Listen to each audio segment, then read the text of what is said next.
कहीं क्या जो पूछे कोई हमसे मिल जहां मैं तुम आए थे क्या कर चले. What was your vision for FC? What was your vision for Pakistan? 32 years, culminating with U.S. Ambassador to Mongolia. Sir, how can you ensure that the quality of the graduates from FC College are prepared for the competitive market, both locally and globally? I think a lot of people would say the education field is very personally satisfied. Why Pakistan? You have been to so many countries. You are from Georgia, and then you've traveled so many countries, and have been an ambassador to Mongolia. But why Pakistan now? First, I wanted to deepen the international connections. Definitely. And that's something I've tried to do in many ways. And the second is I've tried to strengthen the quality of the institution. What has been the biggest challenge in the Pakistan higher education sector? Last summer, we had 400 internships that our students were placed in internships. Can you please tell me 3 main leadership competencies? We've appreciated every country we've been in. We've learned from every country. And each country, if you mention it, there's some very positive comment. And my wife is in this as well. Our family, our kids are in this as well, that we've always appreciated every country. How do you manage stress? How do you cope with it? You know, the human interaction, sometimes humans are humans and sometimes that's difficult. What is the favorite book that you would like our audience to read? Well, there's a little bit of this too shall pass attitude. Everyone knows the first mountain. The first mountain is the aspiration to be successful in one's career, to have the right friends or live in the right neighborhood or, this kind of thing. Assalamu alaikum everyone, my name is Shifa Ijaz from CEO Club Pakistan, and today I'm honored to welcome Dr. Jonathan Addleton with me today on this channel. He is also my rector from my university, Forman Christian College University. Assalamu alaikum. Walaikum salam. Professional and your educational journey in a nutshell. Okay, so I started of course in Pakistan. I was born and raised in Murray, went to school in Murray up till the age of 18. Okay. I've been there till 18. Yes. And you went abroad. Then I went to the US. I did my undergraduate at Northwestern University, studied communications and journalism, and then went to graduate school at Tufts University up through PhD, studying international relations. International relations, and then you went into the Foreign Office. Exactly. So I had a 32-year foreign service career. I was in 10 countries, many of them in Middle East, Asia, Central Asia, but 32 years, culminating with U.S. Ambassador to Mongolia, but other countries as well. I returned to the U.S. I taught for 3 years at Mercer University, my hometown university in Georgia. And then I was asked to come to Forman. So that's the journey. Each one of these is a different chapter, a very fulfilling chapter. Very different. You have had such a colorful, such a multifaceted approach to life and so many different career opportunities that you have gone through. That is wonderful. Majority of the chunk that you have spent has been working and being affiliated with the Foreign Office. And you've worked very closely with the USAID. Yes, that's correct. And have also traveled so many countries under that umbrella. What would you say that you've contributed to empower and support those countries under USAID? So diplomacy, and even if no matter which country it is, they talk about defense, which is your security relationships. They talk about diplomacy, which is your diplomatic ones, and they talk about development, which is your USAID, if you will, your development relationships. I think the political system discusses which the relative balance should be among those three, but certainly diplomacy, development, and defense are part of the way countries interact. Definitely. Yeah, the development is often considered the soft power, if you will. Yeah. It does support education, it does support scholarships, it does support cultural, and it's been my privilege to be involved in all three. But I guess my work experience and my heart is very much with the development side, simply because it's a positive relationship. You've also been an ambassador to Mongolia. How was that experience? Yeah, I mean, the reality is, especially in the Foreign Office, there's no greater position you can have to be than to be ambassador. There's no greater honor, I think I should say. No greater honor than to be ambassador any country. Representing your country and creating ties and creating all that relationships with that country. Yeah, and Mongolia, by the way, is an interesting country. It has connections to Pakistan in the sense that a long time ago, the Mughal Empire, of course, came out of the Mongols went into Central Asia. The Mongols went down to India and became the Mughal Empire. It's such a confusing thing. Everything is so interlinked and so connected by history. Well, I think that's a great comment, is that everything is connected, including history. But I do tell my Mongolian friends that when I hear about the Mughal Empire, it does make me think about the great steppes of Central Asia. And it's a fascinating country for sure. It was an empire. It was an empire. Sir, you have had, again, so much time you've spent in the Foreign Office, being the ambassador, working with the US aid. And then after 3 decades of working in that, you shifted to academia. How was your experience in academia so far as a rector of FCCU? And what motivated you to enter the world of academia? Right. Well, on occasion, former ambassadors, former Foreign Service people do this. My ambassador to Pakistan, Ryan Crocker, when he retired, he became the dean of the LBJ School of Public Affairs, Public Policy in Texas. Okay. And others have taken this route as well. Not particularly common, but not unusual either. I guess I'm fortunate that my wife pushed me to finish my PhD, because a PhD is sort of a credential you need for this. Definitely. But I always, even as an officer, even as a Foreign Service officer, even as an aid officer, I did research, I published articles, and so I think it prepared me for this. I didn't necessarily expect it, but when the opportunity came, I was prepared, and I think a lot of people would say the education field is very personally satisfying, because you can make a difference. It's very fulfilling. You can make a difference in the lives of others. So much so. When you became the rector, what was your vision for FC? What was your vision for Pakistan? How could you contribute, and how has it evolved over time? So I was asked this in the interview, and my comment was twofold. First, I wanted to deepen the international connections. Definitely. And that's something I've tried to do in many ways. And the second is I've tried to strengthen the quality of the institution. So again, I guess in a nutshell, my vision, if you will, the question that was asked of me in the interview was deepen international connections, strengthen quality of the institution. And that's what I've tried to do. And you've been doing it wonderfully, beautifully. Sir, how can you ensure that the quality of the graduates from FC College are prepared for the competitive market, both locally and globally? Right. Well, this is important for a lot of reasons, and there's actually many things one could say about this. One of the things is, of course, we're seeking accreditations. We have accreditations in Pakistan. We're also seeking accreditation with the New England Council on Higher Education, same group that accredits Harvard and Yale and MIT and the great colleges of New England. So we have candidacy status. That's a 3-step process. We're the second step, so certainly making progress in that area. The second thing, though, is trying to expose our students to the world beyond the walls of the academics. So we have several centers. One of our best known is the Center for Public Policy and Governance, but we also have, for example, our lab school is for the children of our service workers, and it provides education majors with an opportunity to teach in a real school. We have our water analysis lab. We have our poverty lab. Each of these get students beyond the walls. The water analysis one is doing 2 pilot water treatment plants in Punjab. Arsenic in water is a big issue in Punjab. Very big issue. And so trying to address that. The poverty lab gets our students to be talking to people in rural Pakistan and to sort of see what's happening out there. In other ways as well, these sort of centers we're trying to develop as a concept to expose former students to the world. Internships. The programs that where you send the students abroad for a semester exchange program. No, I'm glad that you mentioned this. On the internship front, the internship office tells me that last summer we had 400 internships that our students were placed in internships. And yes, the semester abroad, countries like South Korea, countries like Turkey, Malaysia. There's the UGrad program, which took students to the US. USA. Yeah, so we have a number of those, and I think that international exposure, that international experience is also vital. But I think they are stopping the UGrad. It's disappointing. It's really unfortunate. It is unfortunate, and I'll certainly say that.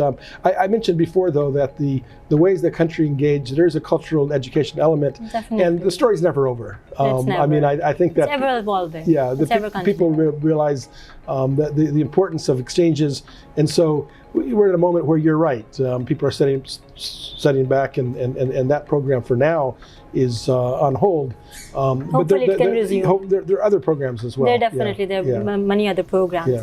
FCCU is a liberal arts university. Right. What do you think the liberal arts university has to offer to the students in Pakistan so that they can actually implement those things that they learn in the arts that they can implement in real life? How can they do that? So we use the expression only connect, when it comes to people, but I think that only in institutions, but we also say only connect when it comes to disciplines. So the reality is, if you're a physics major, you should maybe take a couple courses in the humanities or literature or arts. And same thing if you're a humanities major, you should expose yourself to science and technology, because that's also what makes the world run. Yeah. So liberal arts, I think liberal is sometimes a bit confusing, but what it really means is it's a broad education that exposes you to the full realm of disciplines. And of course, technology is hugely important, but so is humanities, so is the wisdom of the ages, so is history. And AI everything has to be interlinked, otherwise it cannot work in the long run. My colleague, the Vice Rector, has pointed out that when people have surveyed the big successes in the world, they're actually people that can make these connections, people that have a broad interest and have experienced all the disciplines, not just a specialist in one of them. So, definitely, sir. So you have contributed your life to the CSR activities around the world. How do you think you can instill these initiatives, the social responsibility, in the hearts of FCCU students? So it starts with our motto, by love serve one another. And it's interesting because I bet most institutions have a motto, but I bet if you ask most students what's the motto, people wouldn't know what it is. They don't know. I think at Forman, people do know the motto. They come up and tell me, by love serve one another. And it's such a great motto, to be honest. You know, by love, one could argue and say that love is the animating force of the universe. Service gives our life meaning. And one another means we're connected.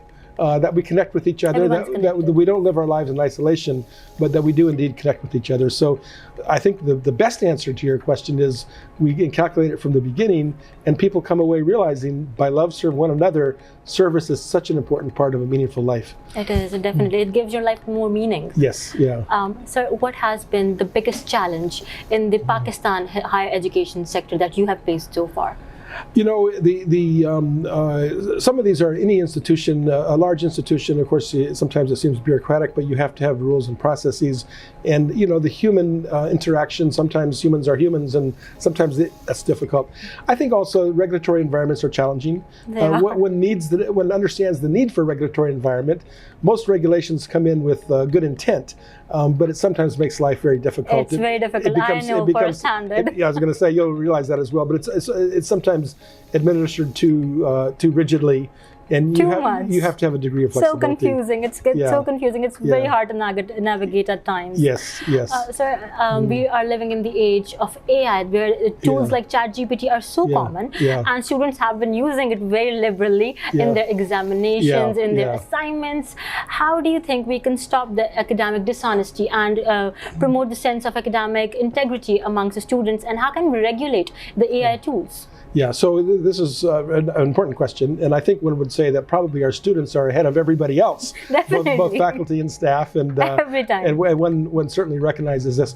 We have developed actually at FCCU a policy.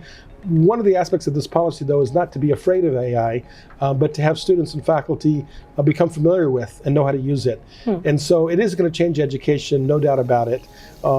I've been to some of the sessions where, I mean, the AI can write Guzzle.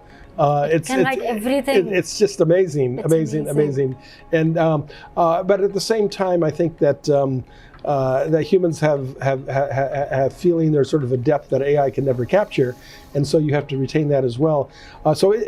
I guess I would rank AI as one of the biggest challenges, but I think that when I say a challenge, it's not something to be afraid of. It's something to employ and use and become familiar with and learn how to work it so that you can work it in positive and constructive ways. There are also ethics, like you say. I mean, you can't let it replace you. Yes. You can't let it replace humans. You cannot. It's very difficult. It's a very thin line that you have to work on. Yeah. Definitely. So how do you make sure that the things that are taught in this university are aligned with the corporate sector?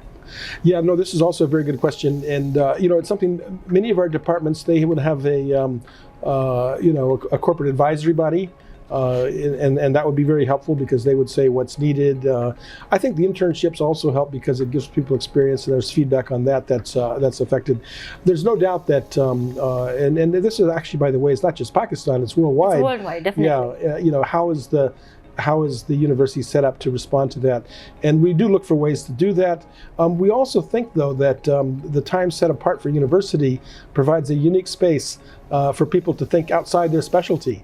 And we do think that when they get into a job setting, when they get into a corporate setting, having experienced it, a critical thinking.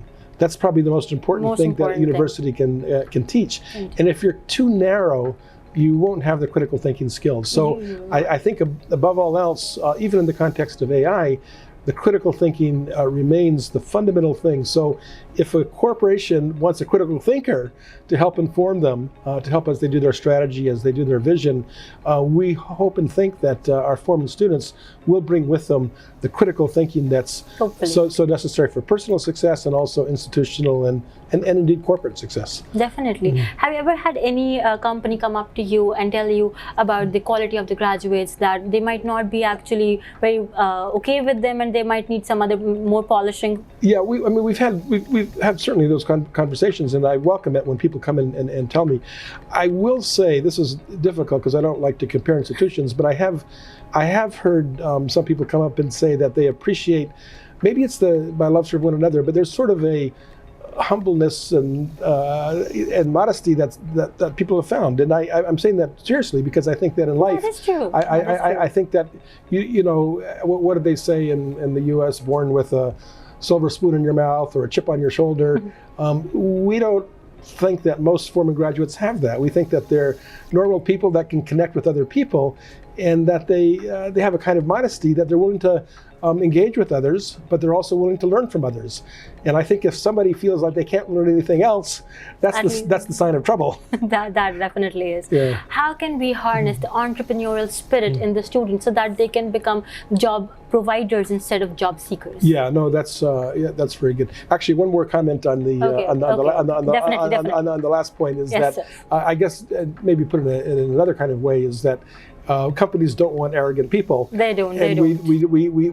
We don't think that our Forman graduates are typically arrogant because again they respect other people. They do. And that's the first thing about that. The sense of community and humbleness is in every student that I have also encountered. So that's a given. Yeah. No. I think that that's important. So the second question was about the entrepreneurial spirit. Oh, the entrepreneurial spirit. Yeah. So we do have ways in which we do that. Of course, like many institutions, we have the Business Incubation Center, which is about entrepreneurial spirit, and we have the Office of Research and Innovation and Commercialization. We're also about to host something called Falling Walls. I don't know if you're familiar with that, but it's through the business school. It's actually from Germany that they support it. And it's basically ideas that students put forward. They present it, they pitch it to a jury. That's taking place in a few weeks here on campus. The winners actually, in the end, get to go to Germany and present it to an even broader audience. So one of our professors in the business school is the leading person on Falling Walls. And so we administer the Falling Walls program in Pakistan, and it does give entrepreneurs, and these are all students, it gives potential student opportunities an opportunity to present their idea, to go abroad, to go forward get the exposure that they need, get the opportunities that they need. That's wonderful. That's amazing. Again, when we talk about AI, there is also a link to EQ, the emotional quotient. We have AI, we have abundance of it. We have information at the tip of our fingers now. We have the cell phones, everything that we have. We can look up anything. But EQ is something that is very hard to come by these days. People have lost this empathetic touch that they once had. How do you think that we can harness that as well in the students so that they won't lose that, they won't become cold-hearted and just put a stop to others? No, that's an important question. I mean, maybe AI will one day develop EQ as well. EQ as well. I'm not sure, but certainly right now, I think is one of the things that makes us human. And I think someone in our earlier conversation said that empathy is what makes us human. Definitely. And I would agree wholeheartedly with that. And you don't want to lose that. Again, I think that by love for one another is perhaps the first or the best example of empathy. But I would say that is such an important human quality. Such an important thing. You should never lose that. You should always work hard on it and never to lose that empathetic touch. Definitely. Sir, you have been in the leadership roles in so many sectors in your life. You have been an ambassador, that's a big leadership role, and now you are a rector, who is a leader of the whole institute. Can you please tell me 3 main leadership competencies? Right. No, I have 2 that I quickly do, and I'm going to come up with the third one as well, I guess. But one of them is communication skills. Definitely. I think you have to have communication skills, and that's strong ones. That's that's an important one. I guess I would put empathy in that. I think Okay. that that empathy is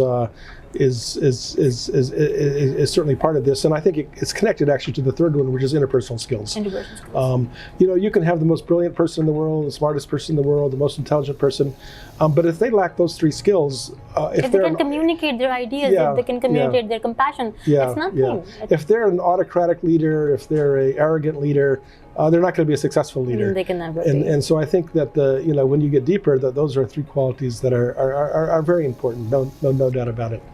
FC is known for the diversity and inclusion that it brings. How do you make sure that it is fulfilled every single year? So we are, of course, an institution that's situated in Punjab, and many of our students are from Lahore, others are from surrounding areas. But we also have a steady stream of students from northern Pakistan. Yes, I have met them, the Sindh community, the Gilgit community. I've met them all, and I'm always so fascinated by them. How are they, like in FC, how do they know about it? So and like you said, they contribute. We even have a couple students from the Kalash Valley, which is remarkable when you think about it. Very much so. We do have an outreach program. We have had summer coaching programs that are focused on getting and strengthening the diversity of the institution. That brings students in that might not otherwise know about Forman. There's an academic aspect because it's aimed at improving their college exams, but it's also aimed at introducing them to Forman so they can see our beautiful campus, they can participate in activities and be interested perhaps in coming. So I think that's one of the ways that does it. I think another way that does it actually is word of mouth. I mean, we of course have an office of outreach that seeks to communicate, but the best communicators, a number of our, for example, students from Balochistan have gone back and given presentations themselves in their home areas talking about it. About FC. That's wonderful. Yeah, and I think, like you said, it helps all of us, because if you're a student and you've never engaged closely with someone from Balochistan or a Sikh student or from the other Christian and the it opens up Hindu a very big or horizon Kalash, for everyone. it opens the horizon. And so people participate in a club together and they're mixing with people. We really honestly do like to say we want to have a campus that looks like Pakistan, that people can be different and still respect each other. Someone recently used the expression to me, which I've started to, and I told them, I said, I'm going to use that for Forman. It's something that's common to many religions, a coat of many colors. Joseph Yusuf's coat of many colors. And I said, that's what we want to be at Forman, is a coat of many colors. Many colors. That they all come together to create something beautiful. Beautiful. It's very beautiful. Do you also provide them with aids and any financial help so that you can encourage them to join FCU or other institutes? Yeah, we do have a pretty active financial aid program, needs-based, sometimes merit-based as well. Is this region-based or just needs-based? Well, it's needs-based primarily, although there's some merit scholarships as well. But the needs-based, I think, is important in having this diversity. And also, I should say that for diversity, it's not just regional, but it's socioeconomic diversity. Definitely. And I think that that's one thing that sets us aside, is that not just people from different regions, from different faiths, but people from socioeconomic classes that rub shoulders with each other, and they help. You have O levels, A levels. You have also metric and FSC. You have everything here. People will realize that we're all humans in this planet together. So. The toughest decision that you have made so far in all your professional journey? It's the hardest ones for me, and this may vary from person to person, but the hardest are personnel decisions. I mean, you may have a really good person, but they're in the wrong position. And the motivation isn't there, or the match isn't there, and I for me, those are the ones I lose sleep over, because I'm dealing with a real person. But you also have to have the interest of the institution as part of the conversation. And you really need the best people in every place. And the best people, what it means is for that particular position, because every position has certain qualifications. And again, typically these are good people, but you just need... Just not for that position. Just not for that position, That's a very critical thing to take account into. You have had so many high stressful jobs and positions that you have taken under. How do you manage stress? How do you cope with it? Well, there's a little bit of this too shall pass attitude. There's a little bit of perspective, because something that seems so gripping and difficult now, you realize that in the broader scheme of eternity, is a year from now, it won't matter. Are you going to remember? It won't matter much. You won't remember. So I guess a sense of perspective, and a commitment not to let that crisis overwhelm you or consume you.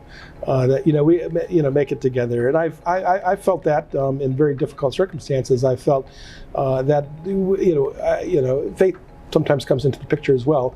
But you have faith that you're going to make it through, and see it through to the other side. Why Pakistan? You have been to so many countries. You are from Georgia, and then you've traveled so many countries, and have been an ambassador to Mongolia. But why Pakistan now? Well, we've appreciated every country we've been in. We've learned from every country, and each country, if you mention it, there's some very positive comment. And my wife is in this as well. Our family, our kids are in this as well. That we've always appreciated every country, but Pakistan does hold a special place. I mean, place of one's birth. You were born here. I feel like there's something. I don't know exactly word to describe it, but there's something connected with the place of your birth. Nostalgic. And also your childhood memories are the strongest ones, and it's nostalgia is what it is.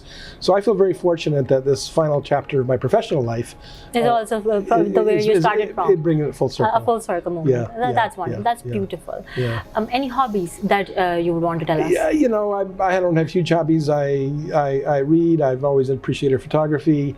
You watch movies? I write some. To some extent. You quoted Lord of the Rings in your interview. Lord of the Rings, of course. I've appreciated, I will say that in this day and time, maybe because of responsibilities, both reading and movies are more difficult right now, but for much of my life, that's certainly been the case. You have written books and you read a lot. What is the favorite book that you would like our audience to read as well? Well, the one that I mentioned was called The Second Mountain by David Brooks, and it's probably worth just saying very quickly that, because I think for everybody, this was sort of posed more in the question of management or professional life. So basically his contention is that everyone knows the first mountain.